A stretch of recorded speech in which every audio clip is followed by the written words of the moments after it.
iyadoo 18 bisha December sanad walba adduunka laga xuso maalinta caalamiga ah ee tahriibayaasha adduunka ayaa waxa xarunta hay'adda MRC ee magaalada Hargeysa lagu qabtay munaasabad ballaaran oo lagu xusayo xuquuqda qaxoontiga dadka magangalyo doonka iyo waliba sidoo kale aafada tahriibta oo saameyn weyn ku yeelatay guud ahaanba dhalinyarada Soomaaliland munaasabada waxa ka soo qayb galay agaasimaha guud ee wasaaradda dibadejinta Soomaaliland saraakiil sarsaro oo ka socda wasaaradaha cadaaladda arrimaha gudaha shaqada iyo arrimaha bulshada gudoomiyaha guddida xuquuqul insaanka Soomaaliland iyo mas'uuliyiin kale oo ka socda hay'adaha caalamiga iyo kuwa maxalliga ah ee ka hawlgala gudaha Soomaaliland waxaana si qoto dheer looga hadlay dhibaatada tahriibka iyo waliba sidii loo dhowri lahaa xuquuqda qaxoontiga iyo magangalyo doonka ku sugan gudaha Soomaaliland agaasimaha xafiiska wacyigelinta arrimaha tahriibka MRC ee wasaaradda dibadejinta Soomaaliland Maxamed Cumar Cabdi oo ugu horeyn munaasabada hadal ka jeediyay waxa uu sharaxaad ka bixiyay ujeedada munaasabada iyo waxqabadka xafiiska MRC uu ku talaabsaday tan iyo markii la aasaasay maalintani muhiimadda koowaad waxay siinaysaa dadkan muhaajiriinta ama tahriibayaasha ee dhex jooga ama ina dhex maraya si ay u dareemaan in ay maalin leeyihiin ama ay maalin ay adduunku ay ugu jirto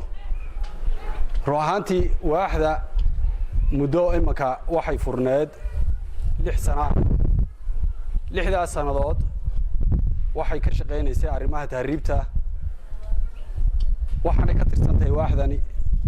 wasaaradda dibadejinta waaxda waxa la yiraahdaa waaxda wacyigelinta ama tahriibayaasha MRC ruuxaantii waaxda muddada ay furneed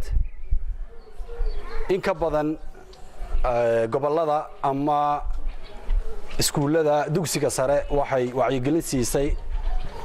tahriibta ku saabsan oo ay dhalinyarta inta ugu badan ay tahriibto ay tahay dhalinyarta dugsiga sare ka baxaysa jaamacadaha u gudbaysa muddada ay furneed waaxda tahriibayaasha dalka jooga ama deganba waxay si bilaash ah u siisaa dawooyin ama dadka xanuunsan ay u yimaadaan waaxda si loo daweeyo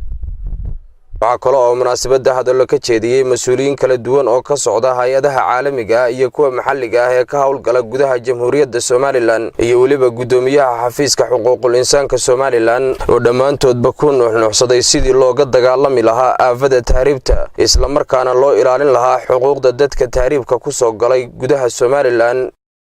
oo kaliya fariintan maanta diraya waxay tahay dadka muhaajiriinta ah ee inala nool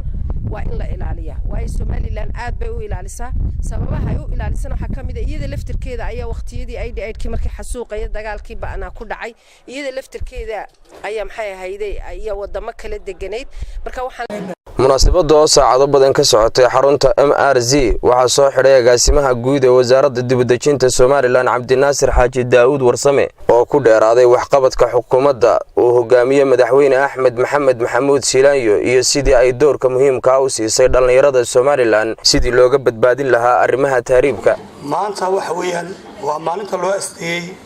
tahriibayaasha adduunka ruuxaantii marka loo asteeyay tahriibayaasha adduunka waxa weeyaan waa in la xasuusto oo la xuso dhibaatooyinka ay leedahay tahriibka adduunka wuxuu yahay anoo ka faa'iideysanaya fursadan maanta 18 December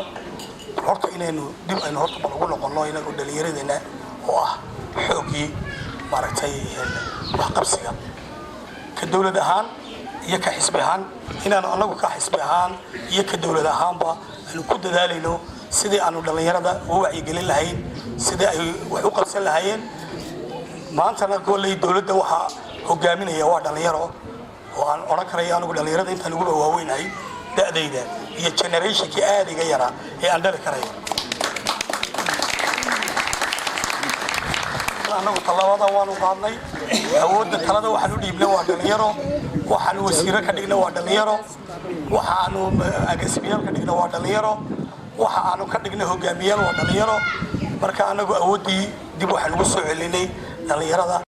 Nuruddin Cabdullaahi Cali Joog telefishinka qaranka Soomaaliland Hargeysa